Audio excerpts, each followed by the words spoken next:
Singapore வந்து இன்றைக்கி ஒரு பெரிய டூரிஸ்ட் சென்டராக இன்டர்நேஷ்னல் ஃபைனான்சியல் ஹப்பாக இருக்குது. எல்லாருமே விரும்பி போகிறோம். ஆனால் அதோட வளர்ச்சிக்கு முக்கியமான காரணம் லீ குவான் கியூ. அவங்க என்ன செஞ்சாங்க அப்படின்னா 3 விஷயங்கள். ஃபஸ்ட்டு வந்து கரப்ஷனுக்கு நோ சொன்னாங்க. கரப்ஷன் இல்லாமல் நேர்மையாக எல்லாத்தையும் கொண்டு வரணும் அப்படிங்கிறதா முதல்ல.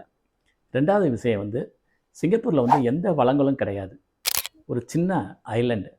அப்போ அங்கே வந்து ஹியூமன் ரிசோர்ஸஸ் தான் மெயினாக டெவலப் பண்ணோம் அப்படின்னோம்னா மெரிட்டுக்கு முதலிடம். ஒரு லாங் டேர்ம் விஷனை வச்சு இன்வெஸ்ட் பண்ணாங்க. Education, housing, water facility, infrastructure. இன்றைக்கி பார்த்திங்கன்னா ஹைரைஸ் பில்டிங்ஸ் நிறைய இருக்குது. குட் ரோட்ஸ், குட் ஏர்போர்ட் எல்லாமே டெவலப் பண்ணியிருக்காங்க. 3வது விஷயம் வந்து டிசிப்ளின், ஒழுக்கம். எல்லாம் கரெக்டாக ஃபாலோ பண்ணணும் ரூல்ஸை. அப்படிங்கிறப்ப பப்ளிக் சேஃப்டியை என்ஷூர் பண்ணாங்க. அதனாலே எல்லாமே வெளிநாட்டு முதலீடுகள் எல்லாமே கவர்ந்தாங்க. இன்றைக்கி டாப்பில் இருக்காங்க.